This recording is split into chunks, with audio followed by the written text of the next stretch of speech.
welcome to the Astro Tarot channel for October 2011. My name is Tiffany Crosara and this is the third Astro Tarot I've done, and I started in August, and in August we saw things around the riots, and then last month of September it was very much around peace. So what is the theme for this month? Well, the theme for this month seems to be very much around relationships. Our relationship with ourselves and our relationship with others. Because obviously the relationship we have with ourselves predetermines the relationships that we have with others. This is shown very much in the astrology for this month, and as always, very much in the tarot. So come with me now and I'll show you what's in store with the tarot this month. For those of you that want to see the astrology, there is a link under the YouTube video. So here we have the spread for October. I'm just going to take you through it now. Looking over generally, what we see is that there is a lot of wands, and we also see a lot of court cards. What we don't have is any major arcana. And that's interesting because it seems to be saying that a lot is on our shoulders this month. So how we are in relationships this month is very much down to us. It's like the world is giving us back our responsibility and saying, here you go, this is it, this is yours. And that's what we're kind of seeing here with the first lot. The first lot of cards we have goes somewhat like this. This is the first lot of cards we have for October. So it starts with the Three of Wands here, and that is very clear that it's talking about how we are with our heart, with our opening, with our ability to give. Especially as we go on to the next card, the Four of Coins, which is talking about how we are with our relationship with ourselves. This is also what I was just saying about the universe giving us back our responsibility. It's saying, okay, you want to have it? Here you go. Here you are. Have it.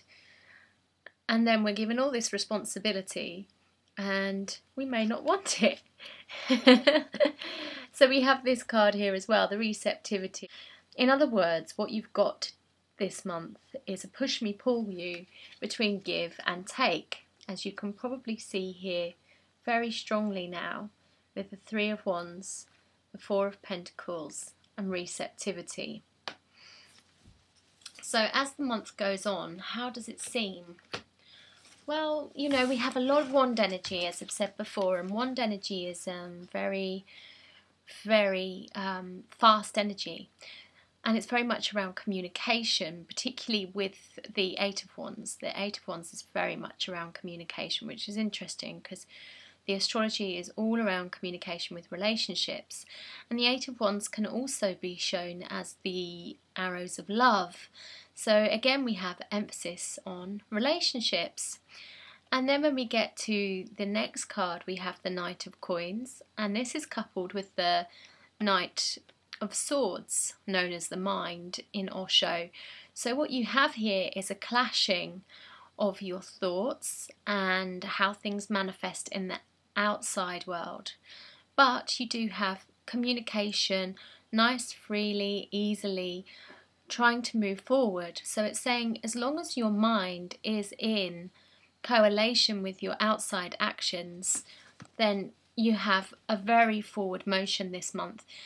The thing that is the challenge is whether your mind is very much in harmony with your actions. In other words, how honest are you with yourself? And this is coming under the spotlight very strongly this month. So if you are finding it difficult to be honest with yourself, the best present you could give yourself this month would be to look at how you can be honest with yourself and how you can live your life truthfully and honestly.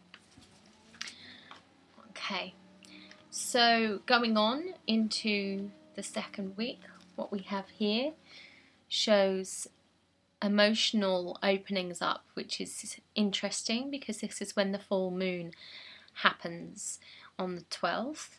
So we have things here about when we open up, we can feel pain, we can feel sorrow, which is why sometimes we want to stay closed, like we saw previously in this card here. But as you can see with the receptivity that came there and the opening of the Three of Wands, you know, it seems futile trying to stay closed, protective or defensive this month. It's a waste of energy. So you may well feel quite emotional, heart opens, and you know, we may feel sorrows from a long time ago, particularly to do with the family. The emphasis is on the family and relationships, and we also have that in the Four of Wands here, signifying home. So there's a lot of things here to feel and release and let go of this month. In the third week, we can see a feeling of everything slowing down a bit. So this is nice. It feels like we're making progression with the Eight of Pentacles. We see the Page of Cups turn into the Knight of Cups, so it shows we're showing progression on our emotional maturity as well. And you've also got that with the slowing down here, which is beautiful. It's another page, and this is of Pentacles.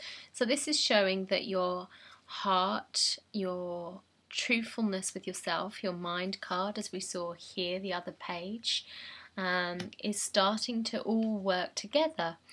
So this shows that anything that you started the month off where it wasn't in alignment with your own thoughts, feelings and actions, the work that you put into, you should be seeing results of quite quickly by the third week after the new moon and when the planets move from Libra into Scorpio.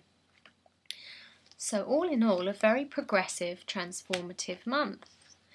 But that's also what we have here.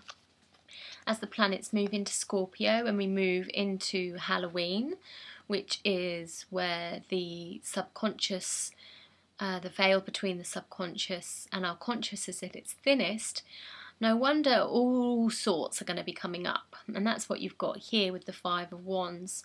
So you've got a lot of things coming up to the surface to be cleared. But once again, we see them being cleared really well and really quickly with another Eight of Wands card.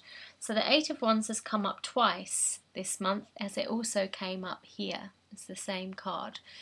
And it's fantastic because it's very much around communication and love, which is the emphasis this month on how we communicate with ourselves and within our relationships. So seeing this coming up here was fantastic. Also, it's right next to another 8. It's next to the Eight of Cups, known as letting go in the Osho Zen. And this shows that actually, you know, it's all to get to the point where we have a completely fresh, emotional slate, clean slate with our relationships. How wonderful is that? With your relationship with yourself and with each other. So put the work in this month and really maybe look at the Astro Tarot blog, because it'll talk to you a lot more about how to do this. Happy Halloween to you.